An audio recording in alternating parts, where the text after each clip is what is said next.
Hello दोस्तों। मध्य प्रदेश में एक परिवार रहता था। इसमें माता पिता और 2 बच्चे थे। बड़ा लड़का दिव्यांश और छोटी लड़की आशा दोनों बच्चे स्कूल जाते थे और माता पिता मेहनत करके उनकी पढ़ाई में पैसे लगाते थे। लेकिन जब दिव्यांश 12वीं में पहुंचा तो उसने पढ़ाई से मना कर दिया। उसने अपने माता पिता से कहा कि यह पढ़ाई मुझे समझ में नहीं आती, आप आशा को ही पढ़ाएं, वह पढ़ने में बहुत होशियार है। माता पिता को यह सुनकर गुस्सा आ जाता है। वे चाहते थे कि उनके बच्चे बड़े अफसर बने, लेकिन बेटा पढ़ाई छोड़ने की बात कर रहा था। दिव्यांश के पिता उसे समझाने की कोशिश करते हैं, लेकिन दिव्यांश साफ कह देता है मुझसे यह नहीं होगा। उसके पिता मजबूर हो जाते हैं और दिव्यांश को जयपुर भेजने का फैसला करते हैं। जयपुर में उनके एक दोस्त रहते थे। दिव्यांश को वहीं काम पर लगा देना चाहते थे। दिव्यांश जयपुर चला जाता है और वह अपने पिता के दोस्त के साथ सब्जियों का काम शुरू कर देता है। लेकिन कुछ समय बाद दिव्यांश को एक बुरी खबर मिलती है। उसके माता पिता का एक हादसे में निधन हो जाता है और उसकी बहन आशा अकेली रह जाती है। दिव्यांश बहुत दुखी होता है, लेकिन फिर भी वह अपने घर लौटता है। माता पिता का अंतिम संस्कार करता है। दिव्यांश और आशा अकेले रह गए थे। दिव्यांश अपनी बहन की पढ़ाई को जारी रखने के लिए उसे जयपुर लाता है। वह अपनी बहन को अपने पिता के दोस्त के घर पर रखता है और खुद भी वहीं रहता है। धीरे धीरे दिव्यांश सब्जियां बेचकर अपने बहन की पढ़ाई जारी रखता है। कुछ समय बाद ग्रेजुएशन पूरी हो जाती है। अब आशा यूपीएससी की तैयारी करने की बात करती है। दिव्यांश खर्चे के बारे में पूछता है तो आशा बताती है कि उसे हॉस्टल में रहकर पढ़ाई करनी होगी, जिससे खर्चा बढ़ जाएगा। अब दिव्यांश अपने माता पिता के घर को गिरवी रख देता है ताकि अपनी बहन की पढ़ाई का खर्चा पूरा कर सके।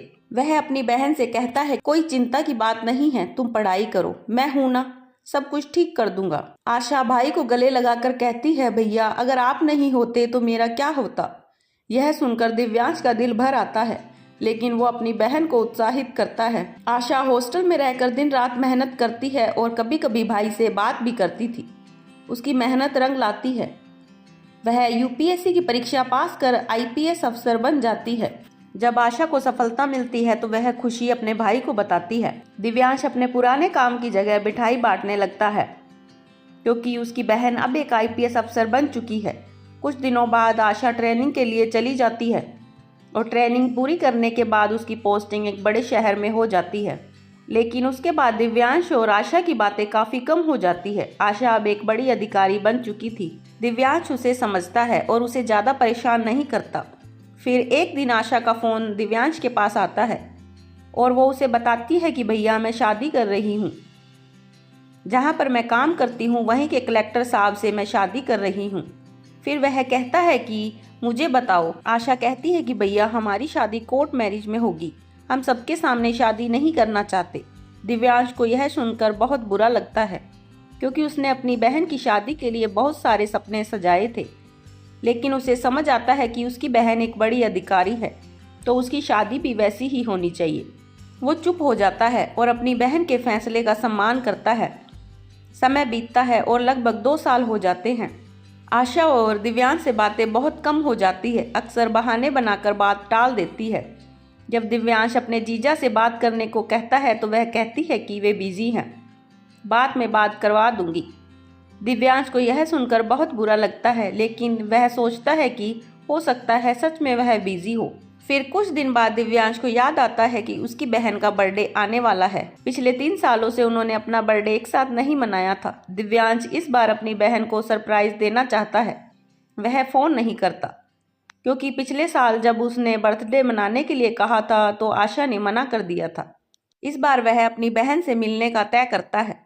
वह अपने पुराने कपड़े पहनकर उस शहर के लिए निकल पड़ता है जहां उसकी बहन रहती है। रास्ते में वह सोचता है बहन मुझे देखेगी तो बहुत खुश होगी और मैं भी देखूंगा कि मेरे जीजा कैसे हैं। वो शहर पहुंच जाता है, अपनी बहन के घर की तलाश करने लगता है।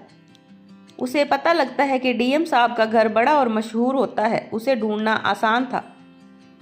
वह रिक्शे वाले से कहता है मुझे सबसे पहले मंडी ले चलो। वहां से वह ताजी सब्जी खरीदने लगता है।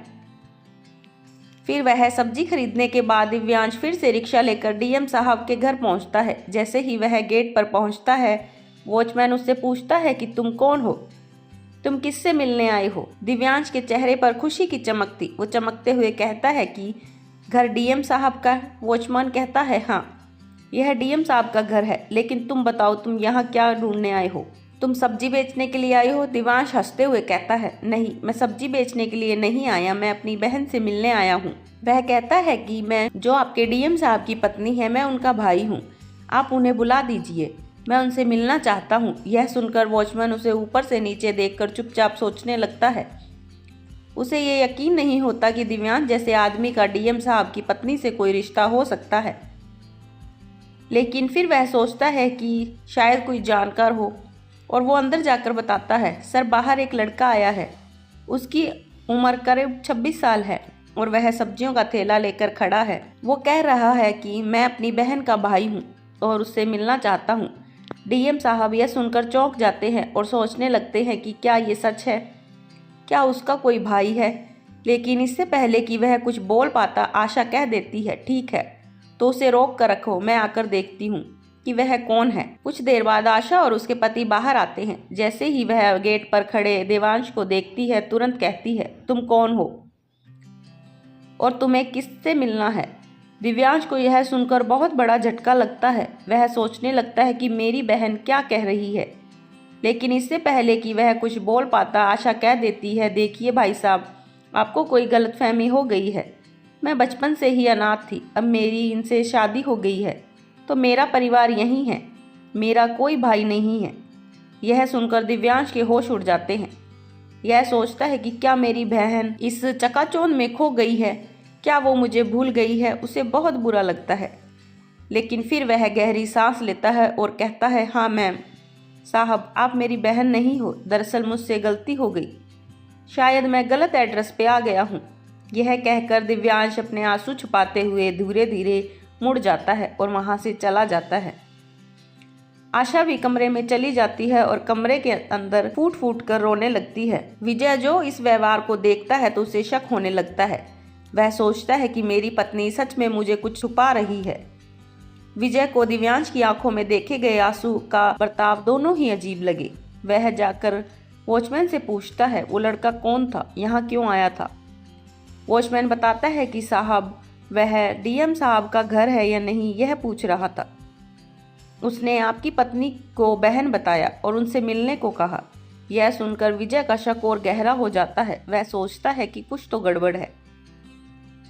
विजय अपनी पत्नी के कमरे में दरवाजे के बाहर खड़ा हो जाता है और कान लगाकर सुनता है। अंदर आशा रोने की आवाज़ सुनकर उसे यकीन हो जाता है कि उसकी पत्नी उससे कुछ छुपा रही है। दोस्तों, आशा और विजय की पहली मुलाकात हुई थी। आशा ने विजय से यह नहीं बताया था कि उसका भाई सब्जी बेचता है, पर विजय से कह दिया था कि वो अनाथ है, ताकि विजय को यह पता न चले कि उसके भाई की हालत कैसी है। अपने भाई के जाने के बाद आशा अकेले कमरे में बंद होकर अभी भी फूट फूट कर रो रही थी और उसे महसूस हुआ कि उसने अपने भाई को बहुत दूर कर दिया है।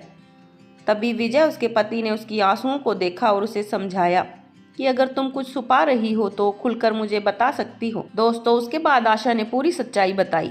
वह सब्जी बेचने वाले परिवार से है और मुझे डर था कि आप जानकर क्या सोचेंगे।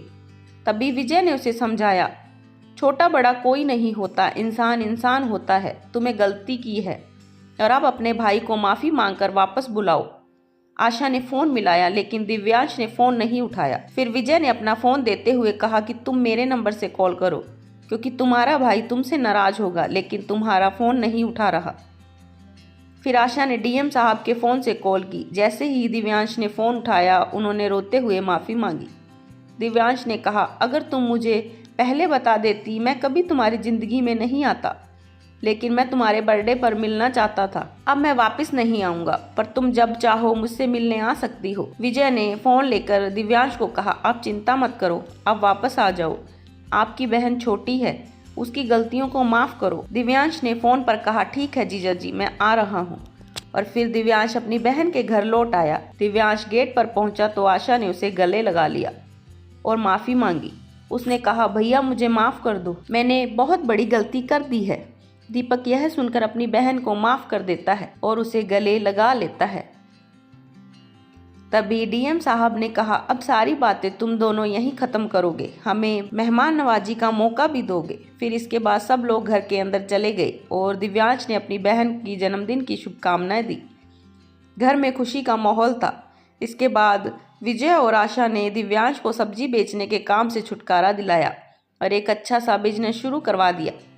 दिव्यांश ने शादी भी की और अब वो अपनी पत्नी के साथ खुशी से रहने लगा। अब उसकी बहन और जीजा उसे बार बार मिलने आते हैं और जब भी पुरानी बातें होती हैं वे हंसते हुए उन्हें याद करते हैं। यह कहानी हमें सिखाती है कि रिश्ते हमें कभी भी किसी के पैसे या सामाजिक स्थिति से नहीं देखने चाहिए। इंसानियत और प्यार सबसे ज़्यादा मायने रखती हैं। दोस्तों, अगर आपको यह कहानी अच्छी लगी हो तो वीडियो को लाइक करें, कमेंट करें और चैनल को सब्सक्राइब जरूर करें। धन्यवाद।